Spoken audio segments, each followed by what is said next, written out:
प्रेम के बिना संसार अधूरा है, चाहे वो इंसान का हो या फिर भगवान का प्रेम।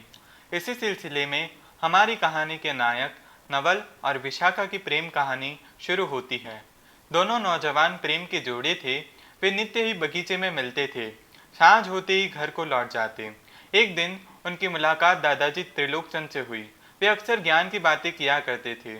बच्चों को भी उनकी बातें सुनने में बड़ा मजा आता था।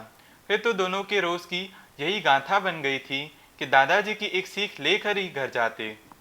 दादाजी कहते कि पति पत्नी का जीवन तभी सुखी रहता है जब पति बहरा हो और पत्नी को ज़्यादा दिखाई न पड़े, यानी पत्नी की बातों को पति नज़रअंदाज करे और पत्नी भी पति व घर में ज़्यादा खामियां नहीं निकाले।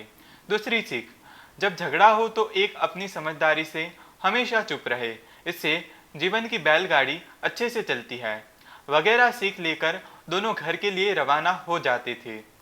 अब धीरे धीरे दोनों की शादी की बात आई। जैसा कि अक्सर होता है, इस विषय में दोनों के माता पिता राजी थे, परंतु समस्या नवल को थी, क्योंकि वो खुद अभी तक कमाता नहीं था। उसकी खुद की नौकरी नहीं थी, इसलिए वह आय का माध्यम जारी होने के बाद ही विवाह करना चाहता था। उसने अपनी सरकारी नौकरी के लिए जमकर मेहनत की, लेकिन उसका चयन नहीं हुआ। इस पर वह निराश होकर दादाजी के पास गया। दादाजी ने उसे विशाखा के पास जाने को कहा। फिर नवल विशाखा के पास गया। विशाखा ने उसे व्यवसाय करने की सलाह दी, जिसमें विशाखा ने भी उसकी मदद करने की बात कही। इस पर दादाजी ने सीख दी कि धंधे में छोटे मोटे काम करने में शर्म मत रखना तथा मुनाफा या फिर ग्राहक के लिए काफ़ी सब्र रखना होता है। एकदम से धन पाने की आशा या घाटा हो तो निराशा होना जैसी तमाम चीज़ों को नकार कर अपने पथ पर अडिग रहना। दादाजी की सीख लेकर दोनों अपने माता पिता का आशीर्वाद लेकर नया कारोबार शुरू करने निकल पड़े।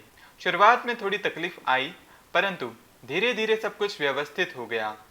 समाज के ताने प्रशंसाओं में बदल गए।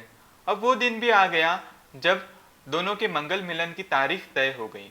दोनों खुश होकर ये समाचार दादाजी को सुनाने के लिए गए। रास्ते में चलते चलते दोनों के मन में एक विचार एक साथ आया कि दादाजी ने उनकी प्रेम कहानी को सफल बनाया, लेकिन दादाजी की प्रेम कहानी क्या रही होगी। दोनों दादाजी के घर गए, उनके पैर छुए। दादाजी ने भी दोनों की आवभगत की। आखिर में उन्होंने दादाजी से उनकी प्रेम कहानी की बात छेड़ ही दी।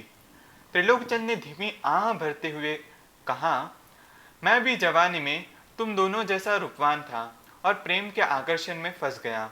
मैंने अपने प्रेम को पाने के लिए दिन रात खूब परिश्रम किया।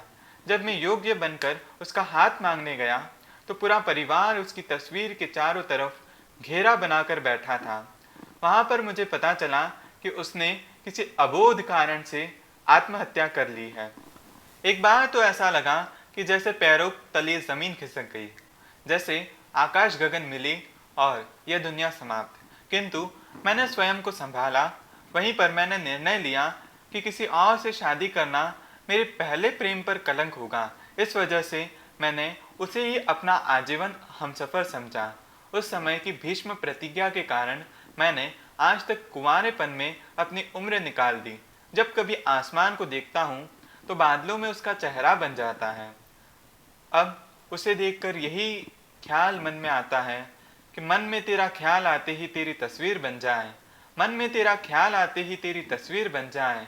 मैं आस लगाए बैठा हूँ कि तू फिर से इस दुनिया में आ जाए।